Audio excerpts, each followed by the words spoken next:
এই মাদার চোদ খানকির বেটা শুভেন্দু, খুব তো বারা রেখাকে সাবান মাখালি, কি বালটা ছেড়েছিস? হ্যাঁ, কিছু পেরেছিস?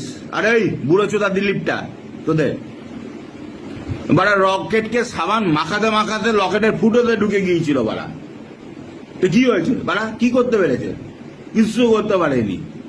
আরেক জুটিয়ে এনেছিস কোথা থেকে বাল ওই সুকান্তকে, খালি দেবশ্রীকে সাবান মাখিয়েই চলেছে বাড়া।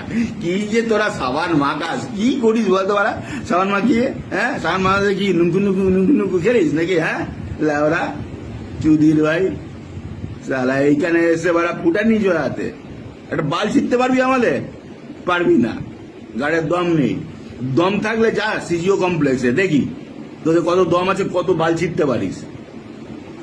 এইখানে এসছে এখনো জেনে রাখ, তাহলে 17 বছর রাজত্ব করবো, 17 বছর। দম থাকলে কিছু করে দেখা, পারবি না যে মুতে শুয়ে থাক। আর বেশি বাড়াবাড়ি করবি, বেশি উস্কানি দিবি, মেরে সাটা গরম করে দেবো, বাপের নাম ভুলিয়ে ছেড়ে দেবো, গোষ্ঠীর নাম ভুলিয়ে ছেড়ে দেবো। খানকির বেটা একটা মাদার চুদির ভাই সালা, মা মেঘো সালা একটা। চল ফট বাঞ্চো এখান থেকে। এইখানে এসে বাড়া ফুটানি চোদাচ্ছে ওরা।